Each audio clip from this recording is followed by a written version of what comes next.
आइए दोस्तों, आज हम लोग जो है संविधान के एक ही बहुत महत्वपूर्ण जो है टॉपिक संवैधानिक उपचारों का अधिकार के विषय में पढ़े थे। इसके पहले हम लोग मूल अधिकार पढ़ रहे थे। तो मूल अधिकार जो है, मूल अधिकार के विषय में हम लोग पीछे जो है पढ़े हैं। अब जो है हम लोग देखते हैं उसी मूल अधिकार में एक मूल अधिकार है संवैधानिक उपचारों का अधिकार, जो कि भाग 3 में और अनुच्छेद जो है 32 में जो है ये। ठीक, तो हम लोग आज क्या पढ़ेंगे, हम लोग जो मूल अधिकार पढ़ रहे हैं उसी में जो है एक मूल अधिकार है संवैधानिक उपचारों का अधिकार, जो अनुच्छेद 32 में है। हम लोग जो मूल अधिकार पिछले वीडियो में हम लोगों ने पढ़ा था मूल अधिकार, उसी में एक मूल अधिकार, कुल 6 मूल अधिकार हैं। तो एक मूल अधिकार है संवैधानिक उपचारों का अधिकार, अनुच्छेद 32 संविधान के भाग 3 में।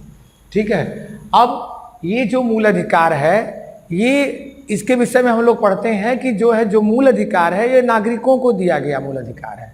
नागरिकों को राज्य की तरफ से कुछ अधिकार दिए गए हैं जो उनके जो है व्यक्तित्व के विकास के लिए आवश्यक होते हैं, जो मूल हैं एकदम, वो बहुत ही जरूरी अधिकार होते हैं हर व्यक्ति के लिए। तो वो अधिकार दिए गए हैं उस जो है। तो अभी तक हम लोग जो है 5 अधिकारों के विषय में पढ़े। अब जो है ये जो छठा मूल अधिकार है संवैधानिक उपचारों का अधिकार, ये जो है उन 5 को लागू कराने के लिए रखा गया है। जो अभी तक हम लोगों ने 5 मूल अधिकार पढ़ा, उसी को जो है इम्प्लीमेंट करने के लिए ये छठा मूल अधिकार है, जिसे कहते हैं संवैधानिक उपचारों का अधिकार, अनुच्छेद 32। और जो अन्य 5 मूल अधिकार हमको प्राप्त हैं, जो है समानता का, स्वतंत्रता का, शोषण के विरुद्ध या धार्मिक स्वतंत्रता का अधिकार जो है, ये जो हमको मूल अधिकार प्राप्त थे, शिक्षा एवं संस्कृति का अधिकार, तो ये जो प्राप्त हैं इन्हीं को इम्प्लीमेंट करने के लिए, इन्हीं को लागू कराने के लिए जो छठा मूल अधिकार है वो है संवैधानिक उपचारों का अधिकार, संविधान के भाग 3 अनुच्छेद 32। इससे डॉक्टर भीमराव अंबेडकर इतना प्रभावित थे कि अंबेडकर के अनुसार जो है उन्होंने कहा कि संविधान की आत्मा, यानी सवाल अगर आए, प्रश्न परीक्षा में आए कि डॉक्टर भीमराव अंबेडकर के अनुसार संविधान की आत्मा क्या है, तो आप अनुच्छेद 32 मारेंगे, जो है संवैधानिक उपचारों का अधिकार। क्लियर? तो जो 5 मूल अधिकार हैं उसको लागू कराने के लिए एक नया मूल अधिकार है अनुच्छेद 32 में, जिसे संवैधानिक उपचारों का अधिकार कहते हैं। इसको जो है डॉक्टर भीमराव अंबेडकर ने जो है संविधान की आत्मा कहा, यानी अंबेडकर के अनुसार संविधान की आत्मा अनुच्छेद 32 या संवैधानिक उपचारों का अधिकार। क्लियर हो गया इतनी बात? अब हम लोग आगे बढ़ते हैं। अब मूल अधिकारों का जो है अगर कोई उल्लंघन करता है तो उसको लागू कौन कराएगा, उसका इम्प्लीमेंटेशन कौन कराएगा? तो हमारे संविधान में अनुच्छेद 32 में ही ये वर्णन है, 32 में ही, कि मूल अधिकारों का अगर कोई उल्लंघन करता है तो अनुच्छेद 32 के अनुसार सुप्रीम कोर्ट जो है, उच्चतम न्यायालय उसके खिलाफ रीट जारी करती है। ध्यान से समझिएगा, अगर कोई व्यक्ति या संस्था किसी व्यक्ति के मूल अधिकारों का उल्लंघन करता है, मूल अधिकारों को छीनता है, तो सुप्रीम कोर्ट, अगर वह व्यक्ति जिसके मूल अधिकारों का हनन हुआ है, तो अगर वह व्यक्ति सुप्रीम कोर्ट में जाएगा तो अनुच्छेद 32 के अनुसार सुप्रीम कोर्ट 5 प्रकार का रीट जारी करता है। अगर वह व्यक्ति जो है हाई कोर्ट में जाएगा तो हाई कोर्ट के रीट जारी करने का अधिकार अनुच्छेद 226 है। तो आप ये बात जरूर याद रखिए, जो रीट जारी होता है मूल अधिकारों की रक्षा के लिए, रीट कौन जारी करता है? या तो जो है सुप्रीम कोर्ट या हाई कोर्ट जारी करता है। क्लियर बात? रीट कौन जारी करता है? सुप्रीम कोर्ट या हाई कोर्ट। रीट जो है क्यों जारी किया जाता है? तो मूल अधिकारों की रक्षा के लिए। रीट को सामान्य भाषा में हम समझते हैं आदेश। ये आदेश जारी करता है, कौन जारी करता है? तो सुप्रीम कोर्ट या हाई कोर्ट। सुप्रीम कोर्ट अनुच्छेद 32 के अनुसार और हाई कोर्ट अनुच्छेद 226 के अनुसार। रीट कितने प्रकार का होता है? तो 5 प्रकार का होता है। अनुच्छेद 32 में रीट कितने प्रकार का है? तो 5 प्रकार। तो फिर से एक बार याद करिए, रीट कौन जारी करता है? सुप्रीम कोर्ट या हाई कोर्ट। अनुच्छेद 32 के अनुसार सुप्रीम कोर्ट और अनुच्छेद 226 के अनुसार हाई कोर्ट रीट जारी करता है। ये क्यों जारी होता है? तो मूल अधिकारों का जब उल्लंघन होता है तो उसको पुनः स्थापित करने के लिए जो है सुप्रीम कोर्ट या हाई कोर्ट द्वारा रीट जारी किया जाता है, अनुच्छेद 32 से अनुच्छेद 226। क्लियर? अब हम लोग देखते हैं रीट कितने प्रकार का होता है? 5 प्रकार का होता है।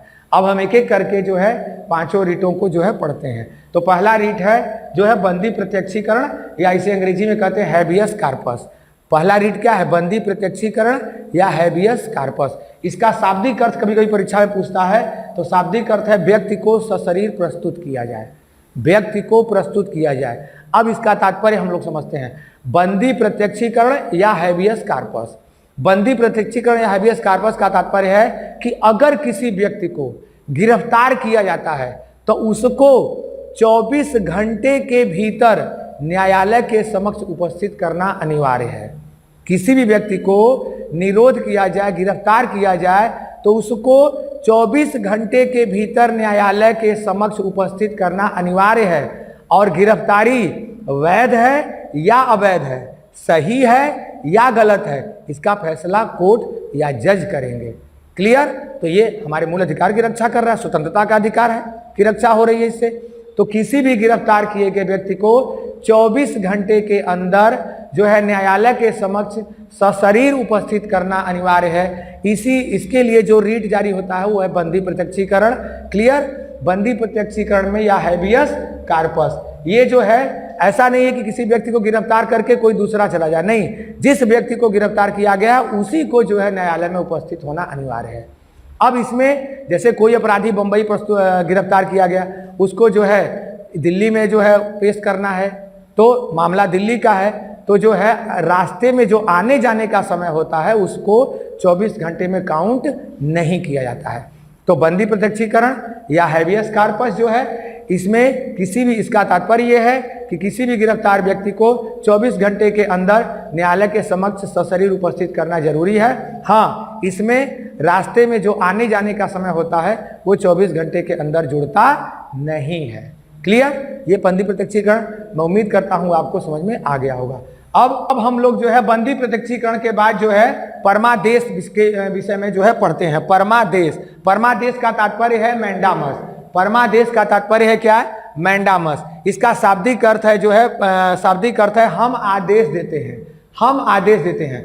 इसका तात्पर्य ये है कि जब कोई सरकारी व्यक्ति अपने कर्तव्यों का निर्वहन न करे, जब कोई सरकारी व्यक्ति अपने कर्तव्यों का निर्वहन न करे तो उसके विरुद्ध जो है परमादेश जारी किया जाता है। ध्यान समझिए, परमादेश किसके खिलाफ? सरकारी व्यक्ति या संस्था के खिलाफ जारी किया जाता है।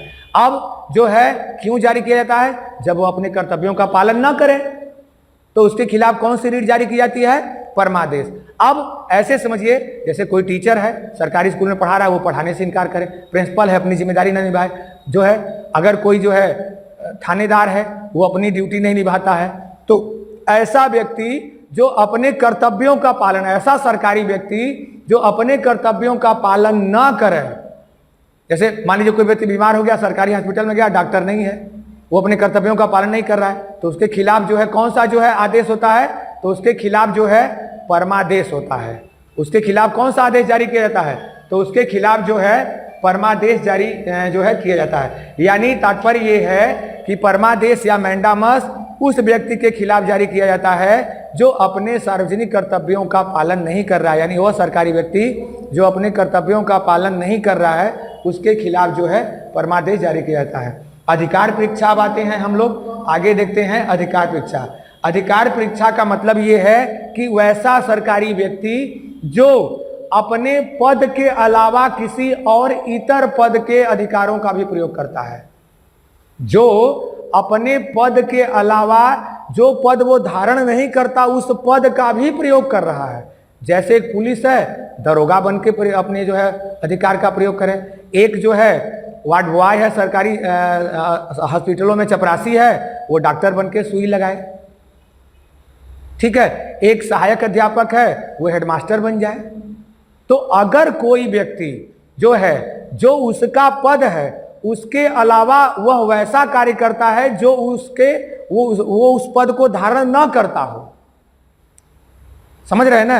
जैसे वो उस व्यक्ति के खिलाफ यह जारी किया जाता है जो है जो है अधिकार परीक्षा या क्यू वारंटो उस व्यक्ति के खिलाफ जारी किया जाता है जो अपने पद के अलावा अन्य पद का जो है उपयोग करता है, पद धारण करता है जो उस पद पर नहीं है या अवैध रूप से है।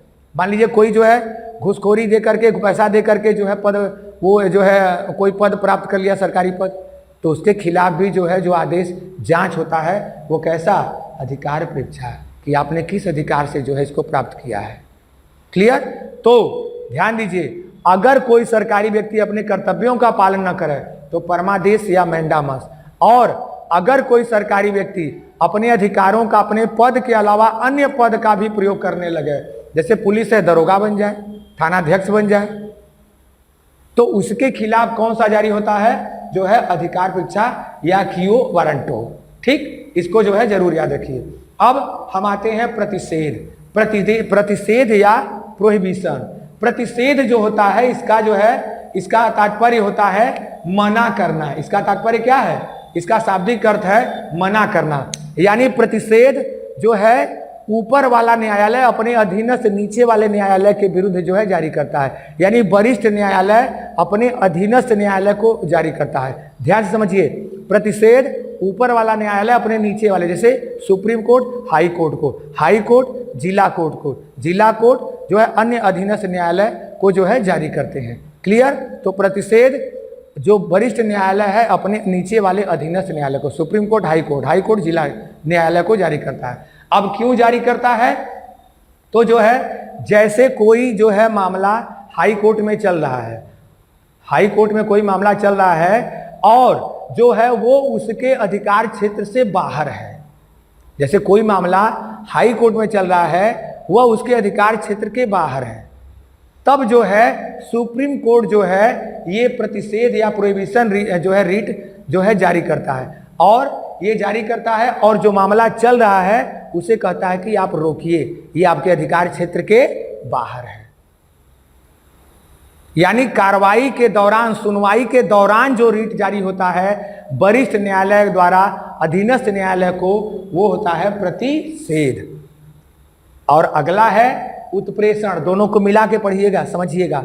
उत्प्रेषण या सर्सियरी इसे कहते हैं। यह जो है जब अधीनस्थ, ये भी अधीनस्थ न्यायालय को जारी किया जाता है। या ध्यान दीजिए, प्रतिषेध और उत्प्रेषण ये दोनों वरिष्ठ न्यायालय द्वारा अपने अधीनस्थ न्यायालय को ही जारी किया जाता है। लेकिन जब मुकदमा चल रहा है तब ये प्रतिषेध, लेकिन जब निर्णय आ चुका है और उस निर्णय को रद्द करने के लिए जो है कौन सा रीट जारी होता है, उत्प्रेषण। ध्यान से समझिए, जो है प्रतिषेध जो होता है ये कार्रवाई के दौरान कि आपके अधिकार क्षेत्र के बाहर है, सुप्रीम कोर्ट ने हाई कोर्ट को, हाई कोर्ट ने जिला कोर्ट को, यानी कार्रवाई के दौरान जो रीट जारी होता है उसे कहते हैं प्रतिषेध, और निर्णय आने के बाद जो रीट जारी होता है उसे कहते हैं उत्प्रेषण।